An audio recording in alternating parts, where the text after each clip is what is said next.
Dear student, today we study about the branches of physics. First branch of physics, mechanics. In mechanics, we study about the motions of body under the action of force. Mechanics के अंदर हम पढ़ते हैं bodies के motion के हवाले से and forces के हवाले से. What is the motion? If body change its position with respect to surrounding, that is called motion. अगर जिस्म बॉडी अपनी जगह को तब्दील कर रहा है अपनी सराउंडिंग के हवाले से तो वो बॉडी मोशन में कहलाएगी.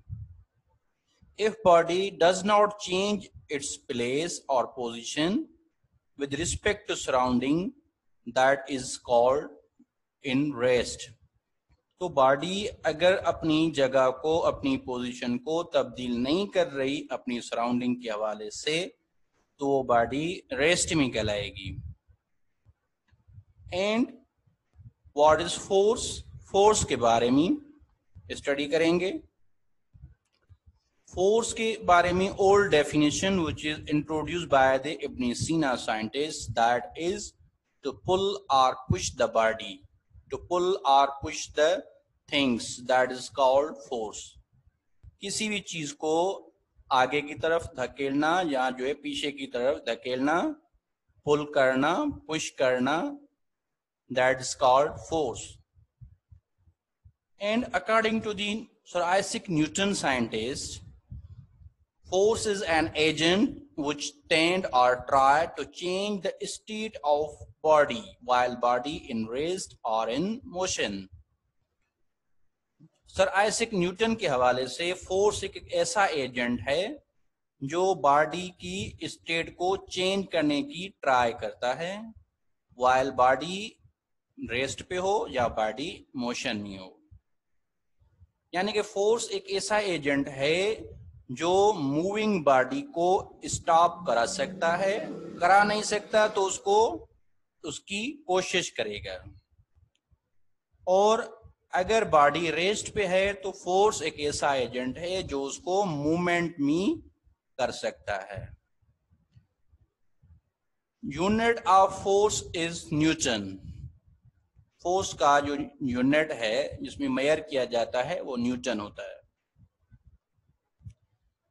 मैकेनिक्स के अंदर हम जो चीजें पढ़ते हैं वो है laws of motion, kinds of motion and laws, force, definition of force, inertia, F is equal ma, law of universal gravitation.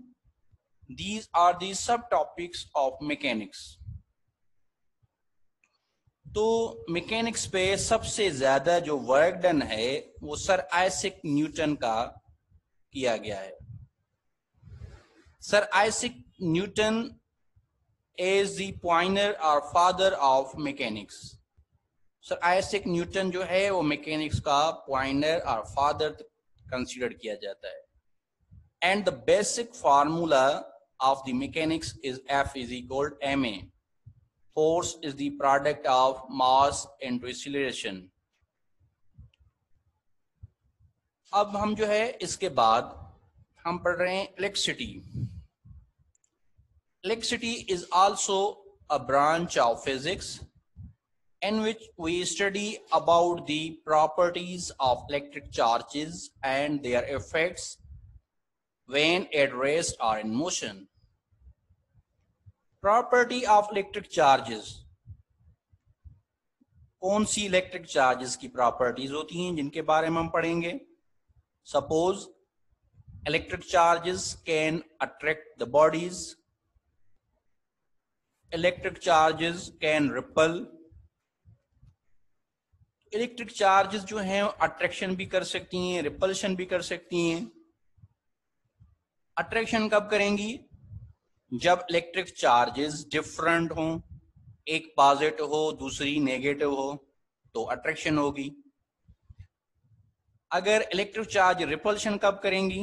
जब दोनों चार्जेस सिमिलर हों, यानी कि पॉजिटिव टू पॉजिटिव हों और नेगेटिव टू नेगेटिव हों, तो इलेक्ट्रिक चार्जेस जो हैं रिपल कर सकती हैं। And electric charges, what are electric charges? Electric charges हैं क्या? Electric charges are the property of matter due to which that attract or repel the bodies. Electric charges basic matter की खासियतें हैं, प्रॉपर्टीज हैं, जिसके तहत अट्रैक्शन और repulsion करता है मैटर। और second definition, the numbers of electrons present in the body, that is called electric charges. Number of electrons, ये भी इलेक्ट्रिक चार्ज की डेफिनेशन है। Number of electron, Q is equal to Ne. Q it means electric charge, N number, E electrons. Number of electrons in the body, that is called electric charges. Or number of proton in the body, that is called electric charges.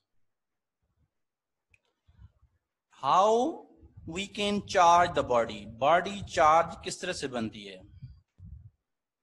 When body lose its electron or gain electron, then body become charged. तो वो body charge body बन जाएगी जब body जो है electron lose करे या electron gain करे। वाई? क्यों वो चार्ज बॉडी बन जाती है? इसलिए क्योंकि उसमें number of proton and number of electron एक दूसरे के अनबैलेंस हो जाएंगे। जब नंबर प्रोटॉन और इलेक्ट्रॉन अनबैलेंस हो जाएं तो वो बॉडी में, तो वो बॉडी चार्ज बॉडी कहलाती है। अगर नंबर दोनों का, प्रोटॉन और इलेक्ट्रॉन का, बॉडी के अंदर इक्वल हो जाए तो वो बॉडी न्यूट्रल हो जाती है। तो नंबर इलेक्ट्रॉन का या प्रोटॉन का एक दूसरे से अनबैलेंस किस तरह से होगा? जब एक एटम अपना इलेक्ट्रॉन लूज करे या इलेक्ट्रॉन गेन करे।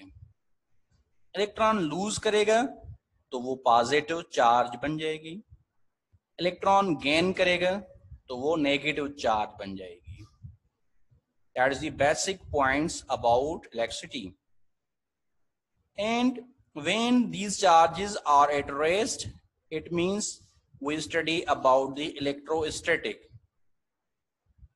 And when charges in motion, it means we study about the dynamic electricity. These are two main basic branches of the electricity. And the basic and fundamental law on the electricity, which is Coulomb's law. Coulomb's law एक law जिसमें ये बात बताई गई है कि दो charges जो एक दूसरे से सेपरेट डिस्टेंस पे रखी गई हैं, तो वो दोनों चार्जेस के दरमियान फोर्स ऑफ अट्रैक्शन और फोर्स ऑफ रिपल्शन पैदा हो सकती है। और वो फोर्स ऑफ अट्रैक्शन और रिपल्शन डायरेक्टली प्रोपोर्शनलिटी रखती है दोनों की प्रोडक्ट से, एंड इनवर्सली प्रोपोर्शनलिटी रखती है दोनों के दरमियान जो मुफासला है उसके स्क्वायर से। तो ये फार्मूला हो जाएगा F is equal to K, where K is Coulomb's constant, Q1 into Q2 दोनों चार्जेस की product, divided by R square दोनों चार्ज के दरमियान मुफासला। तो ये है Coulomb's law. And electric charges का जो यूनिट है वो भी कूलम होता है। That is the detail about electricity.